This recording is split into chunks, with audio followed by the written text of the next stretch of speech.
tad ir cēlies viens no šiem nosaukumiem. Viens no īpašniekiem bija Lēmans de Sparre, īpašnieks vācietis. Nu, lūk, un tā kā viņš tā kā iedzīvojās, tā kā viņš te kaut ko jau te sadarīja un bija, tātad viņš tu no tā viņa uzvārda otrās daļas, tad bija sākumā bija Sparenhof, un kas tur viss, un Sparre, un, var sakot, no tā 16. gadsimta līdz šitai te dienai, tā tad ir izveidojies, ka nosaukums ir Spāre. Nu, lūk, tātad viens no šiem pirmajiem īpašniekiem bija Lēmans de Sparre nākošie, kas ilgus gadus šeit tā kā bija īpašnieki, bija Šuberti.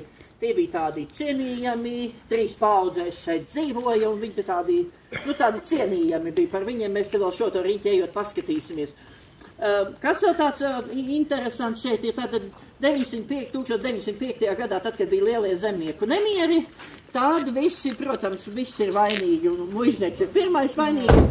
Zemnieki nāca un strīdējās, un ko tik viņi nedarīja. Muižas otrais stāvs tika nodedzināts un var sakot, aizgāja bojā.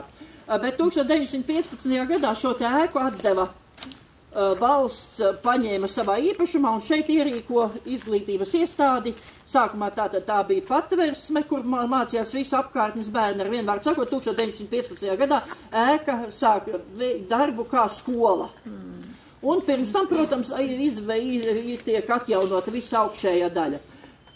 Ko Spāres muiža ir interesanti ar to, ka Spāres muižā ir saglabājušies maksimāli daudz muižai piedarošās ēkas, ja tā drīkst var teikt. Protams, viņas ir mainījušas savu izskatu un to, kas tur iekšā ir noticis, bet salīdzinoši šī ir viena no retajām muižām, kur ir saglabājušās šīs ēkas. Nu, mēs tagad dosimies tādā nelielā riņķītī apkārt šeit, un tad iesim uz Rakstnieku parku. Tagad iesim lejā.